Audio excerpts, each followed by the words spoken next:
आप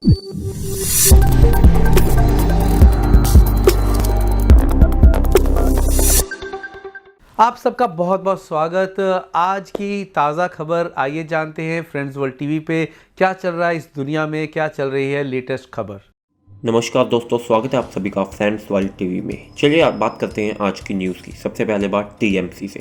दोस्तों, पश्चिम बंगाल की मुख्यमंत्री ममता बनर्जी को अब तक सबसे बड़ा झटका लगा है। उनके बेहद करीबी और टीएमसी के राज्यसभा सांसद दिनेश त्रिवेदी ने बजट सत्र के दौरान खुद के इस्तीफे का ऐलान कर दिया। वह पिछले 2 महीने से पार्टी से दूरी बनाकर चल रहे थे।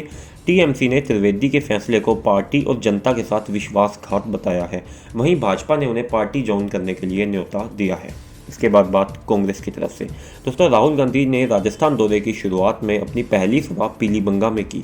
यहां उन्होंने कृषि कानूनों के खिलाफ 1-2 का 4 पॉलिटिक्स से मोदी सरकार को घेरा। सबसे पहले उन्होंने कृषि कानून लागू होने पर देश में खेती का धंधा एक व्यक्ति के हाथ में चले जाने के खतरे के बारे में बताया। फिर एक दिन पहले लोकसभा के भाषण के दौरान बताए नारे हम दो हमारे दो के जरिए सरकार और उद्योगपतियों पर निशाना साधा। इसके बाद खबर तमिलनाडु से। तमिलनाडु के विरुद्धनगर की एक पटाखा फैक्ट्री में शुक्रवार दोपहर आग लग गई। हादसे में 11 लोगों की मौत हो गई। वहीं झुलसने से 36 लोग घायल बताए जा रही हैं। पुलिस के मुताबिक केमिकल मिक्स करने के दौरान आग लगी।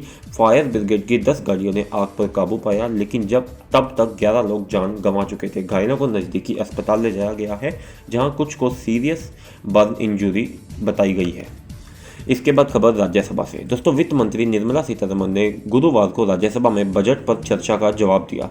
इस दौरान बजट की खूबियां गिनाने के साथ ही वित्त मंत्री ने विपक्ष पर निशाना भी साधा। उन्होंने दामाद शब्द का इस्तेमाल कर कांग्रेस पर तंज कसा। इस पर विपक्ष ने आपत्ति जताई तो वित्त मंत्री को सफाई देनी पड़ी।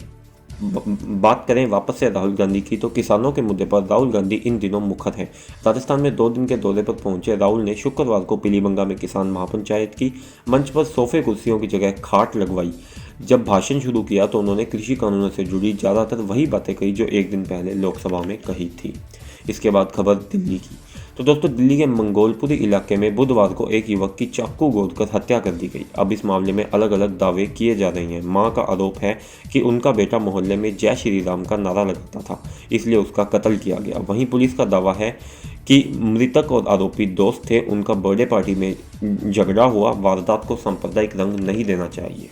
इसके बाद खबर ट्विटर से। दोस्तों, सुप्रीम कोर्ट ने ट्विटर, फेसबुक पर फेक न्यूज़ और भड़काऊ मैसेज रोकने वाली मांग की करती एक याचिका पर शुक्रवार को सुनवाई की। अदालत में इस मामले पर केंद्र सरकार और सोशल मीडिया प्लेटफॉर्म को नोटिस जारी किया है। उन्हें ऐसी व्यवस्था बनाने के लिए कहा है ताकि इस तरह की खबरों और मैसेज को रोका जा सके।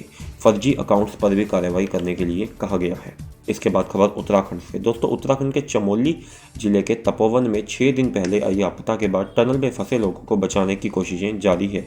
मीडिया रिपोर्ट में आईटीबीपी के एक अफसर के हवाले से बताया गया कि टनल में गुरुवार को शुरू की गई ड्रिलिंग रोक दी गई।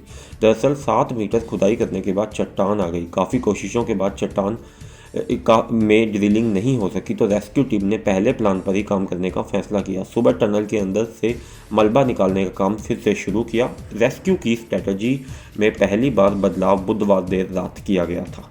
इसके बाद खबर फिर से उत्तराखंड से। उत्तराखंड के चमोली में ग्लेशियर फटने के बाद मलबा जमा होने के कारण ऋषिगंगा नदी की अपस्ट्रीम में बहाव रुक गया है। बहाव थमने के चलते नदी के पानी ने झील की शक्ल ले ली है। लगातार पानी के बढ़ते दबाव के कारण अगर झील टूटी तो पहाड़ों से पानी काफ़ी रफ्तार से नीचे आएगा, जो निचले इलाकों में बाढ़ जैसे हालात पैदा कर सकता है। अगर ऐसा हुआ तो राहत कार्य भी प्रभावित होगा। त्रासदी के बाद आई सैटेलाइट इमेज और ग्राउंड जीरो से आ रही एक्सपर्ट्स की रिपोर्ट में ऐसी आशंका जताई गई है। इसके बाद खबर कोरोना की। दोस्तों, देश में कोविड-19 के नए केस और मौतों में तेज़ी से गिरावट जारी है। अच्छी खबर यह है कि देश के 741 जिलों में 622 जिले ऐसे हैं जहां पिछले 7 दिन से संक्रमण से होने वाली कोई भी मौत दर्ज नहीं की गई है। इन 7 दिनों में होने वाली सबसे ज़्यादा मौतें महाराष्ट्र, केरल और कर्नाटक के 10 जिलों में दर्ज हुई हैं। इसके बाद खबर पूरी दुनिया के कोरोना मरीजों की, तो ये नंबर 10.82 करोड़ से ज़्यादा हो गया है।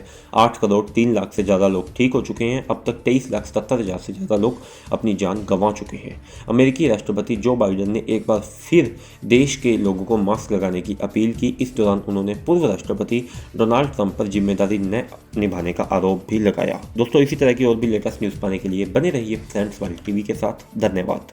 है।